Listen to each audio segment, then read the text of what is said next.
வணக்கம் நண்பர்களே. நம்ம இன்றைக்கி என்ன பார்க்க போகிறோன்னா, மாடி தோட்டத்துக்கான மண் கலவை எப்படி செய்வதுன்றதை நம்ம இப்போ பார்க்க போகிறோம். அதுக்காக இப்போ நான் என்னெல்லாம் எடுத்துருக்கேன்றதை ஒன் பை ஒன்னாக பார்ப்போம். முதல்ல 4 கிலோ கொக்கோபிட் பார் எடுத்திருக்கேன். அதுக்கப்புறம் ஒரு பேக் செம்மண் எடுத்திருக்கேன். அப்புறம் ஒரு பேகு மாட்டுத்தொழு உரம். மாட்டுத்தொழு உரம் கலக்கலாம், அப்படி இல்லைன்னா மண்புழு உரம் கிடைக்கலாம். நிறைய இடங்களில் மண்புழு உரம் கிடைக்காது. அதனால் நான் மாட்டுத்தொழு உரம் எடுத்துருக்கேன். மாட்டுத்தொழு உரம்னா எதுவும் இல்லை, நம்ம இந்த பக்கத்தில் எங்கன்னா மாட்டு பண்ணை வச்சுருந்தவங்க கேட்டத்தை கொடுப்பாங்க. இப்போது இந்த செம்மண்ணை நல்லா மட்டம் பண்ணிவிட்டு அது மேலே இந்த மாட்டுத்தொழு உரத்தை நல்லா கொட்டி விட்டுருவோம். கொட்டி இதையும் சமப்படுத்தி விடுவோம்.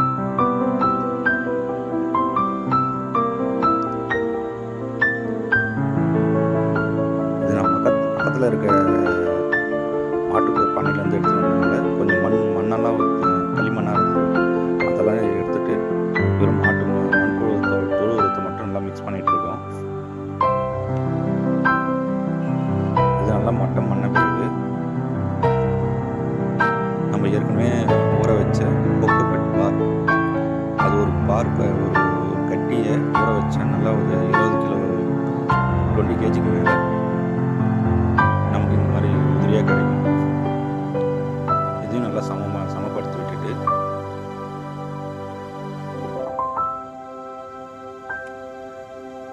சில நேரங்களில் வந்து நம்ம ஊறலை அப்படின்னா குறைஞ்சது ஒரு 5-6 மணி நேரம் ஊற வச்சா நல்லா உதிரி ஆகிடும். அப்படி உதிரி ஆகலைன்னா நம்ம கையில் உடச்சி விட்டுடலாம் கொக்கோபிட் கட்டிங்கில்.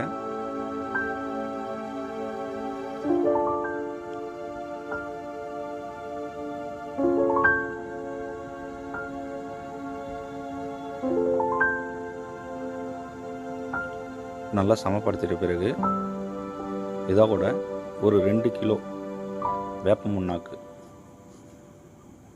இந்த வேப்ப முன்னாக்கு எதுக்கு சேர்க்குறோம் அப்படின்னா, எதுவும் பூச்சிங்க மண்ணை நாசம் பண்ணாமல் இருக்கிறதுக்காக இந்த வேப்ப முன்னாக்க சேர்க்குறோம். இது நான் மொத்தம் கிட்டத்தட்ட 2 பேகு கொக்கோபிட்டு, 2 பேகு செம்மண், 2 பேகு தொழு உரன்றதுனால இதில் 2 கிலோ மட்டும் தான் எடுத்துருக்கேன். கொஞ்சம் கம்மியாக தான் எடுத்துருக்கேன். ரொம்ப அதிகமாக போடணும்னு அவசியம் கிடையாது, கொஞ்சமாக போட்டாலே போதும். இது நல்லா சமமாக தூவி விட்டுட்டு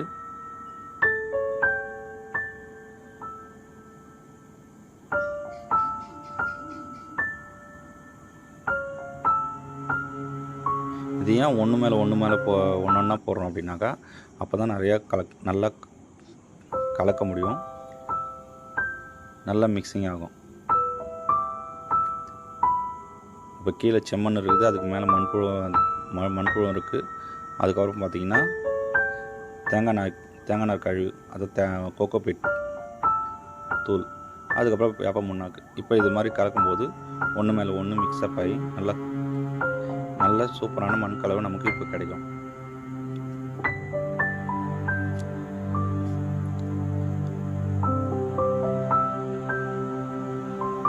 செம்மண் கிடைக்காதுன்னா தோட்ட மண் எடுத்துக்கலாம். தோட்ட மண்ணுன்றது ஒன்றும் இல்லை, நம்ம வீட்டு பக்கத்துலேயே இருக்க செடி நல்ல செடிங்க வளர்கிற மண்ணு தான் தோட்ட மண். சில இடத்துல செம்மண் கிடைக்காது. செம்மண் அப்படியே வாங்கணுன்னாலும் 25 கிலோ பேக் பார்த்திங்கன்னா 150-250 அது மாதிரி ரேஞ்சில் வரும். அங்கே அந்த ஏரியாவுக்கு ஏற்ற மாதிரி செம்மண்ணோட விலைக்கு இருக்கும். அதனால் நம்ம தோட்ட மண் கூட எடுத்துக்கலாம்.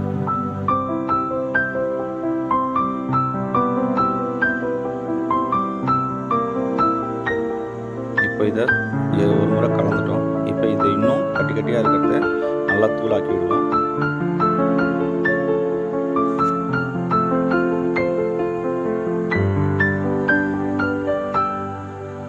கட்டி இல்லாமல் நல்லா உதிரியாக்கினா தான் வேர் வந்து நல்லா க்ரோத் நல்லா போகும். இல்லைனா அப்படியே செடி வந்து அப்படியே நின்ற மாதிரி ஆகிடும். சில நேரத்தை வளர்ச்சி இல்லாமல் போயிடும். அதனால் வேர் வந்து நல்லா உதிரியாக இருக்கிறதுனால தான் வேர் வந்து நல்லா ஊன்றி போகும். அதனால தான் இப்போ இது மாதிரி நம்ம ஒரு முறைக்கு 4 முறை திருப்பி கலந்து விடுவோம்.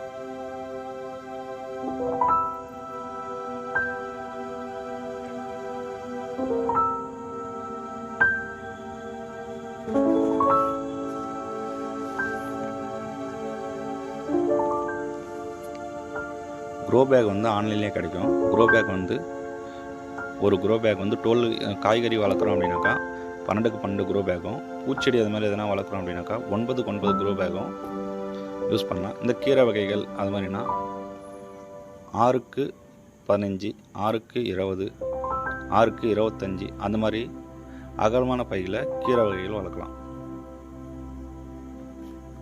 நான் ஏற்கனவே க்ரோ பேக் வந்து நான் வாங்கி வச்சுருக்கேன். மீஷோவில் தான் வாங்கினேன். உங்களுக்கு அதற்கான லிங்க் நான் டிஸ்கிரிப்ஷனில் கொடுக்குறேன்.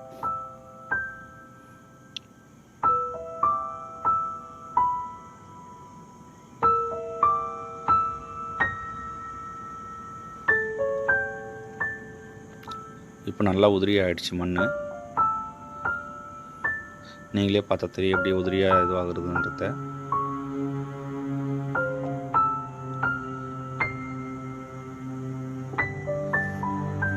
லாஸ்ட் இயர் நாங்கள் வச்ச க்ரோ பேக்கில் கத்திரிக்காய், வெண்டைக்காய், மூக்குள், கேரட்டு, முள்ளங்கி, அப்புறம் தக்காளி இதெல்லாம் நல்லா அருமையாக வளர்ந்தது. அதுக்கப்புறம் வெண்டைக்காவும் நல்லா விளைச்சல் இருந்தது. ஒரு குடும்பத்துக்கு தேவையான அளவுக்கு மாடியில் போன வருடம் விளைச்சிருந்தது.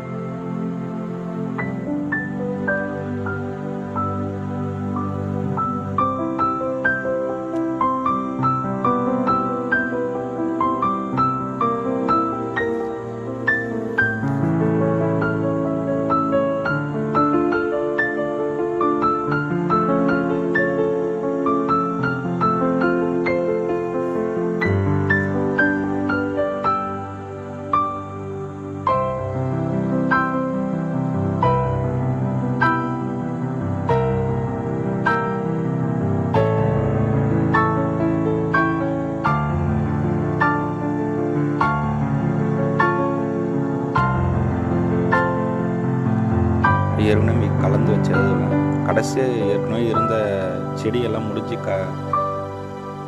உதிர்ந்து போயிடுச்சு. இப்போ அந்த மண்ணையும் சேர்த்து இதோட கலந்து விட்டுக்கலாம். ஏன்னா எங்கள் வீட்டில் நிறைய செடிங்க இருந்தது. இப்போ எல்லாம் செடி காய்ப்பெல்லாம் முடிஞ்சு போனதுனால எல்லாம் காஞ்சிடுச்சு.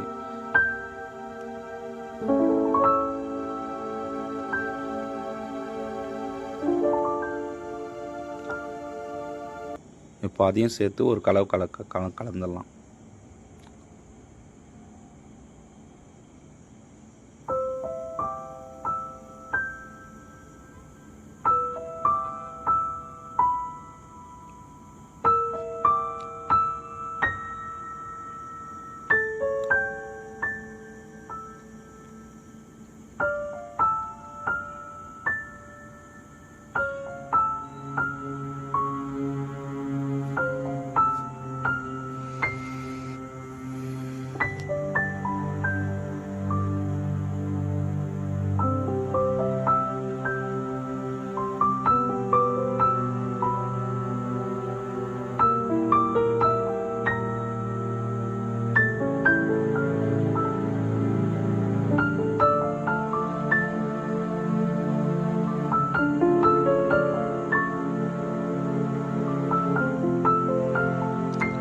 நம்ம ஏற்கனவே வாங்கி வச்ச க்ரோ பேக்கை ஒன்றா நம்ம நிரப்புவோம்.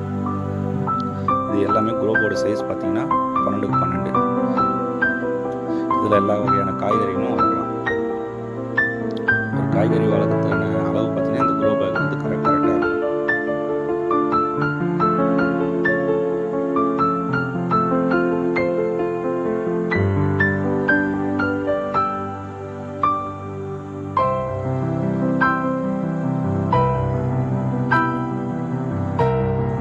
நம்ம இப்போ வாங்கி வச்ச க்ரோ பேக்கில் எல்லாத்துலையும் இந்த கலவையை நிரப்பிடுவோம்.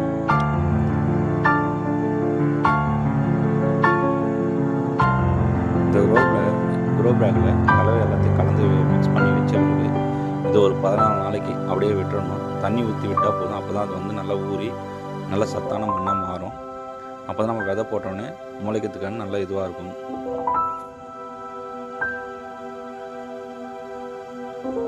இப்போ இதுக்கான விதைகள்லாம் எங்கே வாங்குறோம்னு பார்த்தீங்கன்னா, நம்ம ஆன்லைன்லேயும் வாங்கலாம். ஆன்லைனில் பார்த்தீங்கன்னா ஹைப்ரிட் விதைகளும் கிடைக்கும், நாட்டு விதைகளும் கிடைக்கும். அப்படி இல்லைன்னா நம்ம நர்சரியில் கேட்டாலும் கொடுப்பாங்க. அடுத்து உங்களுக்கு இந்த வீடியோவில் செடி விதை எப்படி வைக்கிறோன்றத அடுத்த வீடியோவில் பார்ப்போம். சரிங்களா? பாய். இப்போ இது வரைக்கும் நான் மொத்தம் எத்தனை பேக் வாங்கியிருக்கேன்னா 12 க்ரோ பேக் வாங்கியிருக்கேன். இது ஒரு க்ரோ பேக்கோட விலை பார்த்தீங்கன்னா 30 ருபீஸ் வாங்கியிருக்கேன். இது ஆன்லைனில் வாங்கினது. இதுவே நம்ம இங்கே ஷாப்பில் வாங்கினீங்கன்னா 50 to 60 ருபீஸ் வரும்.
இப்போ நம்ம எல்லா பேக்லையும் நிரப்பிட்டோம். இது இல்லாமல் நம்மக்கிட்ட நிறைய பெயிண்ட் பக்கெட்டிங்லாம் இருந்தது. அதுலேயும் நம்ம மண்ணை நிரப்பிடுவோம்.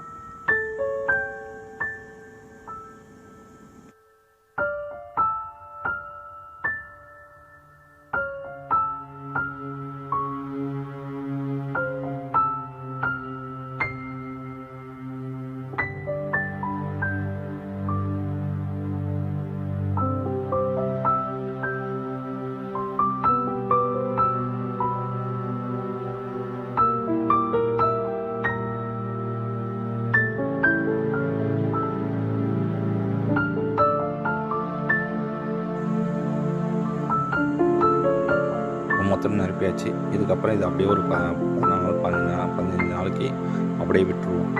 சரிங்களா?